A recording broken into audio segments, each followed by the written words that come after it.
Chapter 4. The work is ridiculed.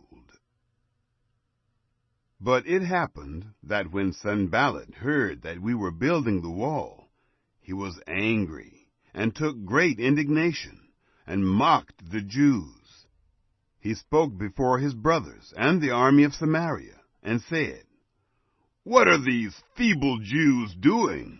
Will they fortify themselves? Will they sacrifice? Will they finish in a day? Will they revive the stones out of the heaps of rubbish, since they are burned?" Now Tobiah the Ammonite was by him, and he said, "What they are building, if a fox climbed up it, he would break down their stone wall. Hear our God, for we are despised, and turn back their reproach on their own head. Give them up for a spoil in a land of captivity. Don't cover their iniquity, and don't let their sin be blotted out from before you, for they have insulted the builders." So we built the wall, and all the wall was joined together to half the height of it, for the people had a mind to work. But it happened that when Sanballat, Tobiah, the Arabians, the Ammonites, and the Ashdodites heard that the repairing of the walls of Jerusalem went forward, and that the breaches began to be stopped, then they were very angry, and they conspired all of them together to come and fight against Jerusalem, and to cause confusion therein. Discouragement overcome. But we made our prayer to our God, and set a watch against them day and night because of them.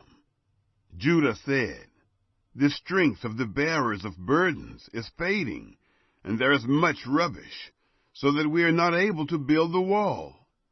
Our adversaries said, "They shall not know, neither see, until we come into the midst of them, and kill them, and cause the work to cease."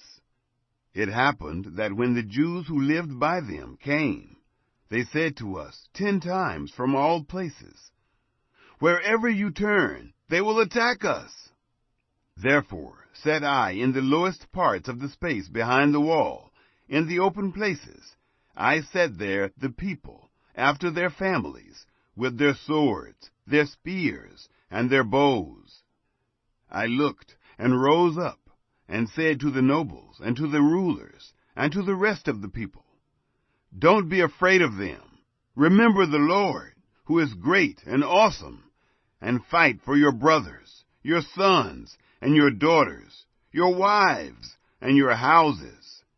It happened, when our enemies heard that it was known to us, and God had brought their counsel to nothing, that we returned, all of us, to the wall, everyone to his work. It happened from that time forth that half of my servants worked in the work, and half of them held the spears, the shields, and the bows, and the coats of mail. And the rulers were behind all the house of Judah. They all built the wall, and those who bore burdens loaded themselves. Everyone with one of his hands worked in the work, and with the other held his weapon. And the builders, everyone, wore his sword at his side, and so built. He who sounded the trumpet was by me.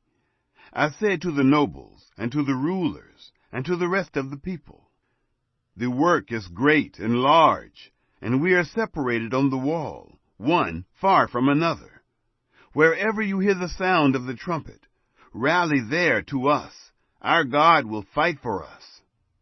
So we worked in the work, and half of them held the spears from the rising of the morning until the stars appeared.